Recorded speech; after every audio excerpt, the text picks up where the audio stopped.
Je suis séparée là, du père des enfants depuis environ 2 ans. J'ai trouvé aussi à travers justement la vie conjugale, tout ça, que c'était peut-être plus facile de me perdre. En fait, une des raisons qui fait que c'était important pour moi d'avoir une identité propre en dehors de la maternité, c'est que moi, depuis que j'étais toute petite, que je prenais soin des autres, puis ma mère était malade, puis j'étais en processus de mettre plus mes limites, puis tout ça. C'est une des choses qui m'a fait peur avec la maternité. J'ai dit, je vais-tu comme me perdre dans la maternité?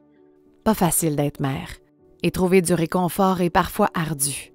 C'est pourquoi la doctorante en psychologie Laurie Zéphir, spécialisée en santé mentale maternelle, périnatalité et attachement parent-enfant, va à la rencontre de différentes femmes et leur propose un endroit sécuritaire pour se confier sur les difficultés de leur quotidien.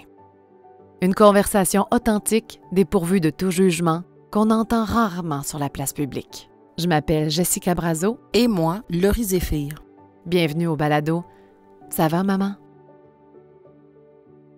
La femme qui s'est confiée à Laurie a tout un parcours de vie. Sa mère étant malade dès son plus jeune âge, elle apprend vite à s'occuper d'elle-même et se retrouve en appartement à 12 ans à peine. Elle a maintenant 2 enfants d'âge scolaire et a travaillé très fort pour apprendre à mettre ses limites avec son entourage, y compris avec ses garçons. Ayant elle-même une condition médicale particulière, le confinement dû à la pandémie de la COVID-19 la prive de ses enfants qui doivent rester chez leur père. Tous les apprentissages qu'a fait Annick sur elle-même dans les dernières années seront mis à rude épreuve.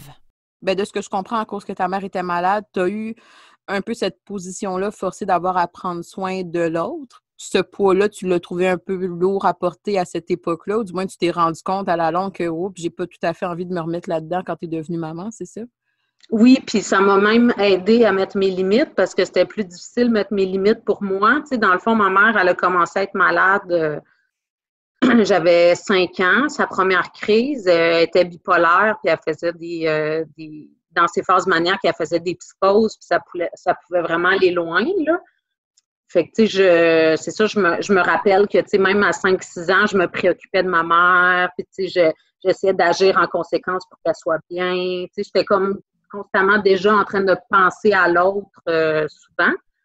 Qu'est-ce que tu avais peur de reproduire de cette relation-là que tu avais avec ta mère quand tu es devenue maman puis que tu as eu ton premier garçon puis que tu t'es dit « Hey, ça, j'ai pas envie de revivre ça ». Ben c'est différent comme relation, mais ça parle de comment j'ai appris quand même à être en relation avec l'autre. Puis c'est comme si puis ma mère était très critique aussi, fait que c'est comme si j'avais souvent l'impression que j'en faisais pas assez. Mm-hmm. Fait que cette espèce de choses sur laquelle j'ai beaucoup travaillé, de sentiment de pas en faire assez, en fait, c'est un peu, je voyais ça comme un peu dangereux, là, tu sais, parce que ça peut être facile avec la maternité de tomber justement un peu dans vouloir en faire trop, là, parce qu'on peut toujours en faire plus, puis tout ça. Fait que juste comme avoir de la difficulté à mettre mes limites, puis garder mon identité propre. Tu sais, ça parlait beaucoup des dynamiques relationnelles que j'avais eues dans ma vie, puis c'est ça me faisait un peu peur. À cette époque-là, c'était plus facile pour moi de dire, ben moi, je veux pas que mon enfant vive ce que j'ai vécu avec les crises, parce que ma mère, elle se soignait pas, dans le fond. Fait que, tu sais, c'était comme constamment, là, puis ça a été plus facile pour moi de protéger mon enfant, peut-être que de me protéger moi-même. Puis aujourd'hui, de mémoire, tu as 2 garçons, c'est ça? Oui. Puis ils sont quand même rendus un peu plus âgés. Comment est-ce que tu perçois cette maman-là que tu es devenue, qui a appris à mettre ses limites? Comment est-ce que tu arrives à définir comment ça se reproduit dans ta relation avec tes garçons? Très bonne question. Encore là, c'est constamment une recherche d'équilibre, c'est-à-dire que c'est un enjeu que j'ai eu, c'est pas un enjeu qui est réglé puis qui est serré à jamais. Là, des fois, ça va revenir cette espèce de réflexe d'en faire trop ou de sentir que j'en donne pas assez, puis tout ça, combiné au fait que j'ai une maladie aussi qui fait que des fois, ben, je peux pas en faire autant que ce que je voudrais, là. Mais là, en ce moment, c'est vraiment spécial parce qu'à cause de la pandémie, en fait, je suis pas avec mes enfants, là. Fait que, mettons, si je parle en général, là, mettons, hors situation exceptionnelle actuelle, là, je dirais que mes enfants sont quand même très matures. Ils ont 13 et 11 ans et demi. Puis on parle beaucoup aussi. Fait que, tu sais, c'est sûr que ils savent que j'ai ces enjeux-là. Mm-hmm. Fait que quand je le nomme, que je mets mes limites ou que j'établis mon besoin de solitude, etc., ben, tu sais, en général, ils comprennent. Puis je me dis aussi, ben, ça peut leur servir de modèle pour eux aussi mettre leurs limites, se choisir, etc., là. Fait que puis mon grand, justement, c'est quelque chose qu'il a eu beaucoup à travailler, là. Il a fait une thérapie d'ailleurs pour ça, là, mais tu sais, c'est quelqu'un qui est super empathique puis hyper sensible, fait qu'il a tendance à beaucoup s'en mettre sur les épaules puis à vouloir s'oublier finalement, là. Ouais. Fait que les deux, on a comme travaillé parallèlement là-dessus, là. Fait que je dirais que en général, ça va bien, mais que des fois, je peux me sentir un peu submergée par la maternité ou par la proximité, là. Là, vu qu'ils sont rendus plus grands, c'est beaucoup plus facile à gérer, je dirais, là, parce que je vais prendre une marche ou je vais dans ma chambre ou je vais prendre ma douche. Puis, ils ont un peu appris à la dure, mes enfants, à respecter mes limites, dans le sens que j'ai été beaucoup malade quand ils étaient petits, là. C'est quoi ta maladie? C'est une maladie du système immunitaire. Puis les 2 premières années, ça a été très violent, là. Tu sais, j'ai failli passer proche de mourir à quelques reprises, là. Puis mes enfants, ils étaient quand même jeunes, là. Ils avaient 4-5 ans environ, là. Fait que, tu sais, c'était plus dur. On s'était trouvé des trucs, là, parce que, ben, premièrement, il y a des moments où est-ce que j'étais pas là, que j'étais hospitalisée. Tu te sentais comment, justement, cette fameuse maman-là, cette fameuse femme-là que t'es, qui a l'habitude de prendre soin des autres, qui a eu à travailler sur mettre ses limites puis à se faire de la place? Puis ouais, là, ben c'est pas pour rien que j'ai travaillé là-dessus, là, parce que j'étais pas super bonne à cette époque-là, là. Justement, tu étais à l'hôpital, tu étais hospitalisée. Qu'est-ce que tu ressentais à l'intérieur de toi comme maman? À cette époque-là, j'avais beaucoup de difficultés à relaxer, à m'asseoir. J'emmenais large, là. J'ai eu mes 2 enfants pendant mon bac. J'ai eu 4,2 sur 4,3 de moyenne pour rentrer au doc. À travers ça, j'ai fait du bénévolat. J'ai allaité les 2 pendant 9 mois. Tu sais. Vraiment, là, c'était comme, c'est peut-être pas pour rien que je suis tombée malade, là. Fait qu'au début, j'étais beaucoup en lutte. Ça prend un certain temps avant que je processe, là. Puis ce qui est arrivé aussi, c'est que quand je suis sortie de l'hôpital, ma mère, elle s'est enlevée la vie à ce moment-là. Fait que j'ai eu beaucoup à gérer. Puis finalement, ça l'a fini en dépression, tout ça. Fait qu'en tout cas, ça a été comme vraiment un long chemin pour dire que j'ai appris à la dure à me reposer, puis à mettre mes limites, puis tout ça. Puis les enfants ont dû apprendre aussi parce que je passais de la superwoman, la super maman qui arrête jamais, à être assise sur le divan, à comme avoir de la misère à juste respirer, là. Tu sais, depuis ce temps-là, je dirais, c'est un processus, là, tu sais, d'accepter la maladie, mes limites, d'apprendre à gérer tout ça.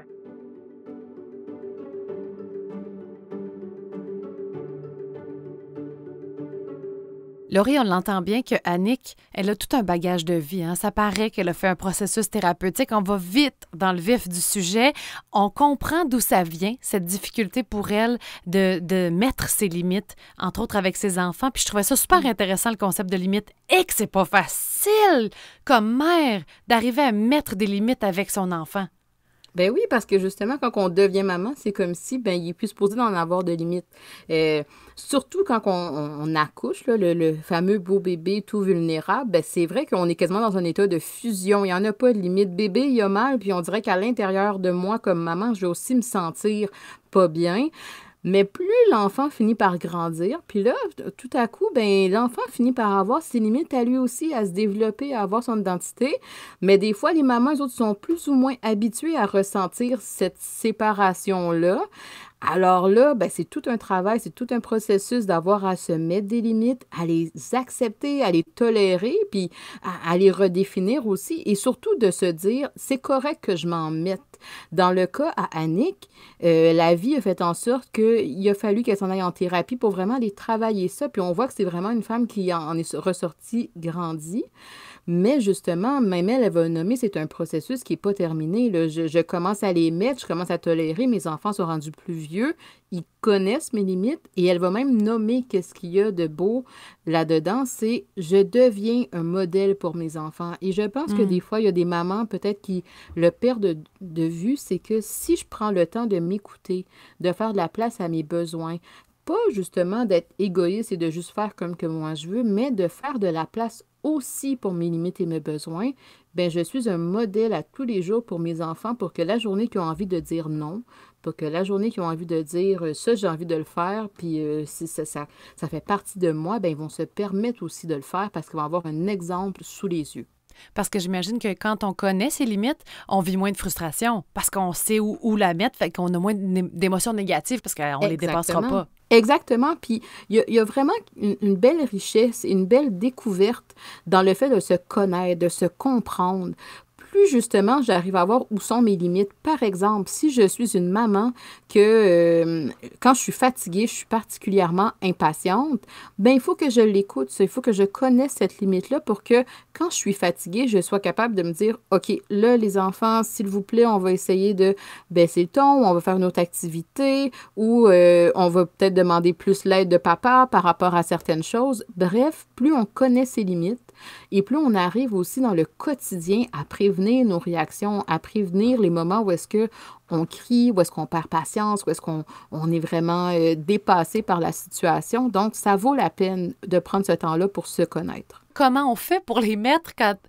C'est-à-dire que si tu reconnais tes limites, comment tu fais pour les faire comprendre à tes enfants? C'est là où je trouve ça difficile, sans nécessairement générer trop de culpabilité ou de, tu sais, les miens sont très, très jeunes, donc ils comprennent pas, hey, le nombre de fois où je peux entendre maman dans une journée, là. Donc ils comprennent pas la limite de, là, j'ai besoin de ma bulle. Tu sais, c'est impossible, on dirait. Je sais pas comment faire, en tout cas. Bien, c'est sûr que ça demande un apprentissage autant pour les mamans puis autant pour les enfants. C'est-à-dire que si justement on a l'habitude d'être la maman qui dit oui à tout, puis là du jour au lendemain on dit non, bien ça se peut que l'enfant il va réagir à ça. Je ne suis pas habituée de prendre conscience des limites et des besoins de maman, mais plus on va lui montrer que c'est fait, que c'est faisable, qu'il est capable. Écoute, là mon coco, pour les prochaines 5 minutes, là, je vais juste me mettre un petit peu de musique, ça va me faire du bien, puis pendant ce temps-là, si tu peux prendre un livre, juste ça, c'est se mettre une limite qu'il y a peut-être trop de bruit dans la maison, j'ai besoin d'avoir un espace, et plus on va le faire, et plus, non seulement comme maman, on va peut-être se sentir moins coupable parce qu'on va voir que, oh mon Dieu, mon enfant est capable de le faire et c'est moins pire que je le pensais, mais l'enfant aussi va finir par s'habituer au fait que, ben pendant ces moments-là, je vais me chercher mon livre, mes Legos, mon casse-tête, je m'occupe. Bref, c'est un apprentissage, et tu as mis le mot aussi sur le fait que tes enfants, toi, sont plus jeunes. C'est sûr que le concept de limite est beaucoup plus difficile. Par exemple, un enfant plus jeune, pour lui, 5 minutes, c'est une éternité. Pour un enfant qui a 11 ans, 13 ans, qui est un peu plus vieux, ben 5 minutes, il voit bien qu'il a à peine le temps de sortir un jouet, que le 5 minutes va être passé. Puis donc, surtout que plus jeune, 5 minutes, tu ne savent même pas c'est quoi. Exactement. Tout le concept est très différent. Donc, il faut y aller aussi au niveau du développement de l'enfant. Qu'est-ce qu'il comprend? Alors, des fois, peut-être qu'avec les enfants plus jeunes, au lieu de dire un 5 minutes, on va juste lui dire, écoute, on va faire le jeu du silence, justement. Donc, la première personne qui parle, ben, elle va perdre. Alors, on peut essayer de tourner ça un peu plus dans le jeu où est-ce qu'on arrive à avoir un peu de silence, où on arrive à mettre dans un autre contexte d'autres limites. Mais bref, on peut faire de la place à ces limites-là en fonction du développement de l'enfant, en fonction de qu'est-ce qu'il va comprendre et en fonction de qu'est-ce qu'il est capable de tolérer. Je ne demanderai pas à un bébé de 5 semaines, par exemple, d'attendre pendant 15 minutes. C'est beaucoup trop long pour lui s'il a un besoin. Alors, on essaie vraiment d'y aller dans de la compréhension, de la sensibilité, de l'empathie pour être capable de voir, OK, elle est où la limite entre qu'est-ce que moi j'ai besoin puis qu'est-ce que mon enfant a besoin. Puis ce que je trouvais intéressant aussi avec le partage de Annick, c'est il y avait, la limite avec ses enfants, mais il y avait aussi sa maladie. Elle rencontrait ses propres limites à elle. Puis elle trouvait ça dur aussi, évidemment. C'est sûr que là, dans son cas, il y avait le corps qui parlait. Puis je pense que dans le contexte de la COVID, tu sais, oui, c'est bien beau, là, on nous dit à tous les jours, il y a eu combien de nombre de cas, mais ça veut dire qu'il y a eu beaucoup de mamans qui ont été handicapées aussi par tous les symptômes que ça les faisait vivre. Et des fois, justement, c'est d'accepter le fait que oui, on a certaines limites physiques et il va falloir y aller avec. Des fois, moi, j'en ai entendu des histoires de mamans qui ont des gastro puis qui veulent quand même aller à l'activité de natation avec leur enfant parce que c'est important le samedi matin d'y aller, même si elles sont pas du tout en état. Il faut aussi les écouter, ces limites-là physiques. Il faut en prendre conscience et justement essayer de voir, ben qu'est-ce que je peux apprendre de ça? Là, mon corps est en train de me dire, tu ne peux pas faire les choses comme d'habitude. Ton corps est en train de te dire qu'il faut prendre une pause. Ben comme Annick, on peut peut-être essayer de trouver qu'est-ce que je peux aller chercher là-dedans au lieu de le voir comme étant que du négatif. Peut-être que je peux aussi voir qu'est-ce que ça m'apporte ou qu'est-ce que je peux en apprendre. Le timing, il est vraiment spécial parce que demain, je termine une thérapie de 2 ans et demi sur lequel j'ai travaillé beaucoup justement sur mettre mes limites, mon estime personnelle, développer mon identité, d'avoir un meilleur équilibre et tout ça. C'est pas ma première thérapie. Ça a été long avant que je sache que c'était ça que je traînais. C'était des choses que je pensais quasiment que c'était dans ma personnalité, mais j'avais des séquelles, en fait, d'abus sexuels que j'ai vécu quand j'étais jeune.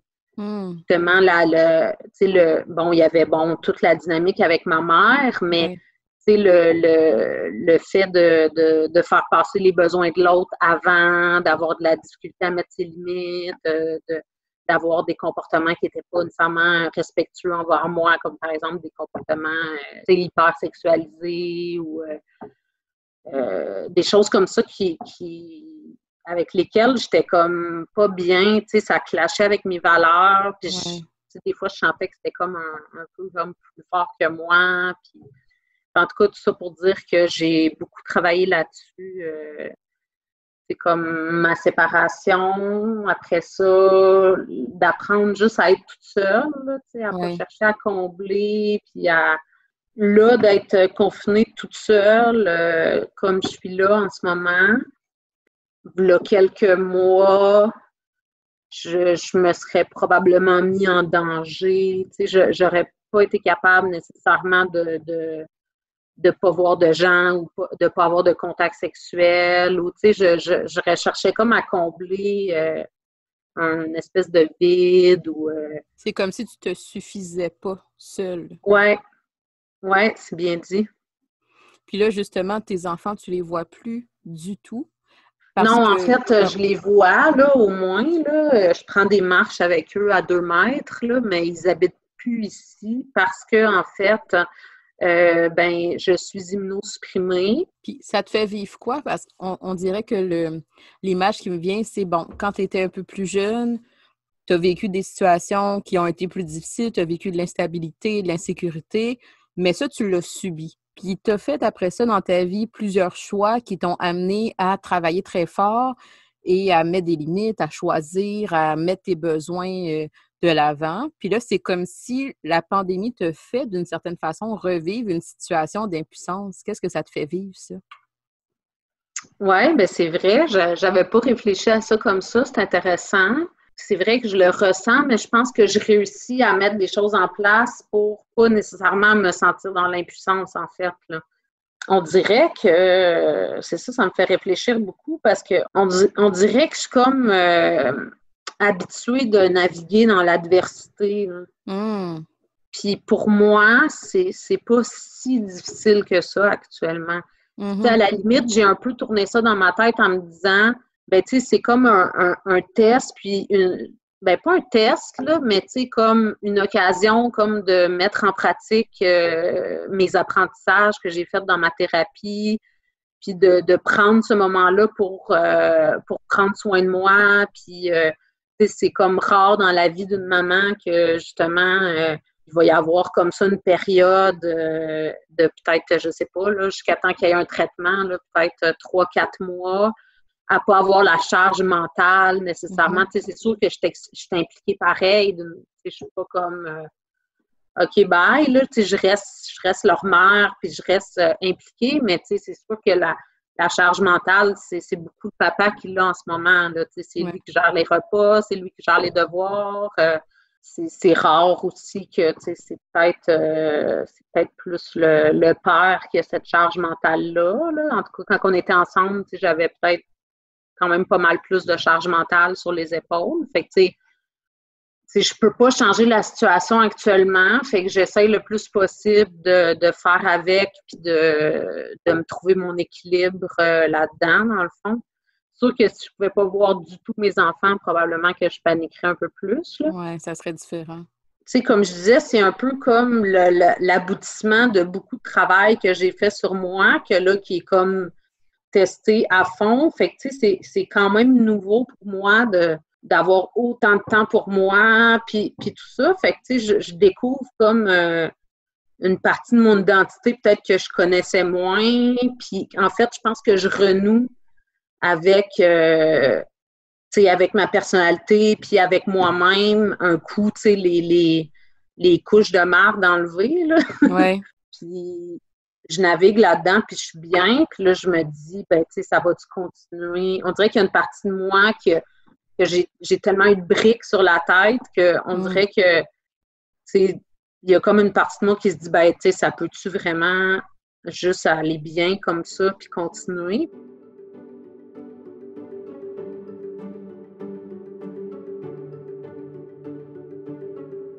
Laurie, je trouve vraiment ça intéressant, cet extrait-là, parce qu'on le voit que c'est comme si le confinement était un test pour Annick de tous ses apprentissages. Elle le dit. Je trouve ça beau parce qu'elle voit plein de belles choses. Elle apprend à se redécouvrir. Mais je suis certaine qu'il y a plusieurs personnes qui vivent cette situation-là, que le confinement est un test, en quelque sorte, pour leurs petits problèmes à eux ou petites difficultés. Puis ça peut être quand même difficile à vivre. Elle, Annick a l'air de bien le vivre, mais ça peut être très confrontant. Bien, certainement. Puis, tu sais, c'est sûr que le confinement est assez dur pour la majorité des gens. Donc, si on avait des défis, par exemple, ou si on avait des problématiques avant, ça se peut que le confinement va venir réveiller tout ça parce que tout est plus intense, on est plus isolé, nos repères sont tout chamboulés, il y a beaucoup d'incertitudes et d'inquiétudes. Si, par exemple, j'étais une maman qu'avant d'être tout seul, je trouvais ça difficile, dans le sens où tout seul, d'être coupé des autres et tout, ben là, le confinement m'oblige particulièrement à vivre quelque chose que normalement j'évite ou quelque chose que normalement je ne me serais pas mis dans cette situation-là. Donc, des fois, ça nous fait vivre des émotions qui sont beaucoup plus difficiles, plus confrontantes. Je trouvais ça intéressant justement parce que quand je parlais à Annick, c'était aussi de lui faire le reflet que même si tu as surmonté tout ça et qu'il y a de quoi en être fier parce que tu as travaillé très fort, tu peux aussi quand même trouver ça difficile. C'est pas obligé d'être juste un pit, le confinement, parce que ben, dans ta vie, tu as eu d'autres adversités. C'est normal aussi que des journées, on trouve ça plus lourd, plus difficile à vivre, qu'on a l'impression que c'est la fin du monde, même si rationnellement, on le sait que c'est pas la fin du monde. Il y a de la place pour tout ça, là. Puis, ce que je trouvais intéressant, c'est à la fin, lorsqu'elle dit que ça va durer. Comme si le confinement, pour certaines personnes, ça peut être aussi un safe space. Tu sais, que les tensions, par exemple, avec leur famille ou quoi que ce soit, ben c'est atténué pendant ce temps-là. Et ils ont peur de retrouver cette vie normale-là parce que ça va bien en ce moment. Est-ce que ça va continuer, tu sais? Oui, puis pendant le confinement, il y a peut-être eu des apprentissages. Ah, mon Dieu, on dirait que quand je vois moins mes collègues, je me porte mieux. Ah, on dirait que quand je vois moins ma famille élargie, je me porte mieux. Il faut en prendre conscience de ces informations-là qu'on a été capable de relever. Mais encore une fois, il va falloir qu'on se laisse la place pour se dire, OK, je vais la mettre, ma limite. Là, j'ai appris quelque chose de moi. J'ai l'impression qu'au niveau de ma santé psychologique à tous les jours, je sens un poids de moins. Bien, parfait. Maintenant, qu'est-ce que je peux faire pour faire plus de place à ça? Parce que, justement, c'est un outil. C'est-à-dire que si j'en prends conscience, que je fais des choses en conséquence, bien, après ça, j'arrive à voir, OK, mes outils, comment est-ce que je les utilise maintenant? C'est une grande richesse.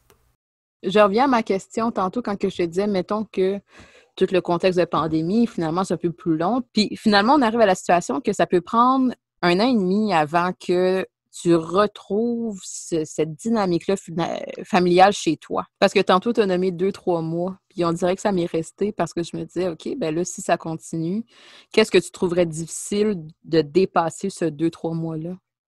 En fait, de quoi qui était dur au début, même quand je les avais à la maison, c'est qu'ils sont à un âge où est-ce qu'ils sont plus indépendants, plus autonomes, puis plus en réaction aussi. Mm-hmm. Puis au début, quand ils étaient chez leur père, je me suis comme dit, puis là, je me sens émotive quand j'y pense, là, fait que je pense que ça pourrait ressortir aussi avec le temps. J'ai comme peur qu'ils m'aiment plus. Mais tu sais, je sais que c'est pas rationnel, là. Qu'est-ce qui te rend émotive là-dedans? C'est une petite zone sensible. C'est ça que je pense qu'il pourrait prendre plus de place, puis qui pop-up des fois, puis que je trouve dur. Mais c'est que, et là, j'essaie d'expliquer quelque chose rationnellement qui n'est pas vraiment rationnel, parce que, tu sais, rationnellement, je le sais que des enfants n'arrêtent pas comme ça d'aimer leur mère. C'est ça, je le sais. Là. Mais émotivement, je pense que j'ai comme longtemps eu peur d'être comme ma mère, en fait. Puis, tu sais, là, c'est ça, je suis toute seule, j'ai pas de chum, j'ai un chat, moi, j'ai un chat pour les attirer. Tu sais, de l'autre côté, ben, il y a mon ex que lui, c'est ça, il y a une blonde, elle est enceinte, il déménage dans un condo. Tu sais, c'est comme plus justement la représentation de la famille accomplie, là. Tu sais, de façon très superficielle, là, tu sais, dans le sens que je sais bien qu'une famille accomplie, ça peut être aussi une maman toute seule, là. Mais en me séparant, ben, tu sais, c'était comme si je me défaisais un peu de cette vision traditionnelle de la famille, là. Mais c'est intéressant parce que je trouve que ça ramène aussi un peu, puis dis-moi si ça fait du sens pour toi, mais au début de la rencontre, à un moment donné, tu m'as dit, c'est comme si toute ma vie, en tout cas le début de ma vie, je me suis dit que j'étais pas assez, que j'étais pas suffisante. Puis c'est comme si l'image que tu me rapportes là, le contraste avec ton ex, c'est comme si c'était encore ça. Une maman seule, est-ce que c'est suffisant pour que, même si ton rationnel le sait, mais que émotionnellement, je puisse ressentir que mes enfants sont encore bien puis qu'ils sont encore pleinement comblés, même si rationnellement, je le sais. Ça fait-tu du sens? Oui, vraiment. Tu sais, le je suis pas assez, tu sais, c'est encore présent à certains moments, là. J'essaie de me raisonner, mais j'ai peur que, justement, en perdurant, que ça vienne qu'à prendre plus de place. Oui.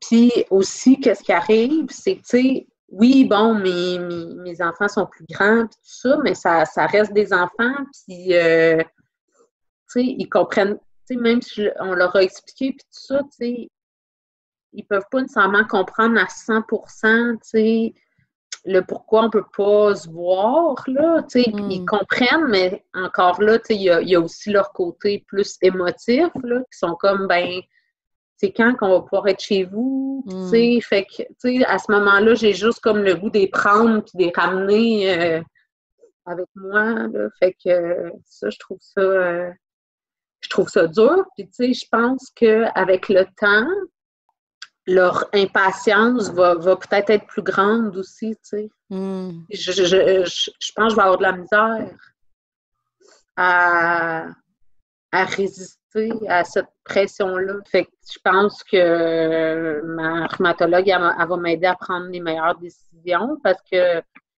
si j'écoutais juste mon côté émotionnel, ben mes enfants, ils seraient ici, là. Ils seraient couchés dans leur lit. Non, pas encore, parce que c'est vraiment tard. Ils seraient en train de texter sur leur cell. En ce moment, même si j'ai pas de contact physique, tu sais, je dirais que je me sens pas encore trop isolée, là.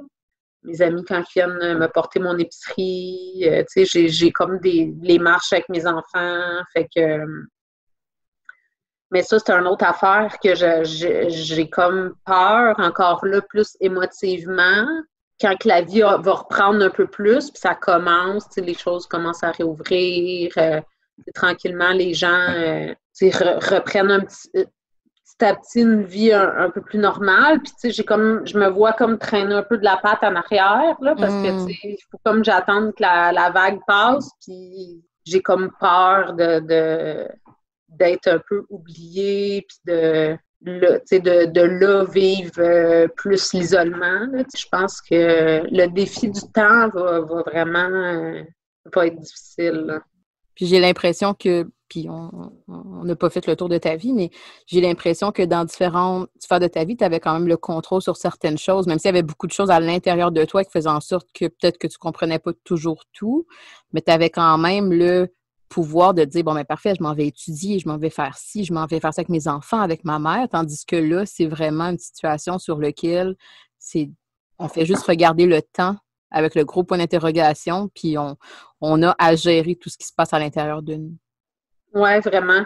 Mon réflexe de base, c'est de me battre, mais en ce moment, ce qu'il faut, c'est comme lâcher prise, en fait.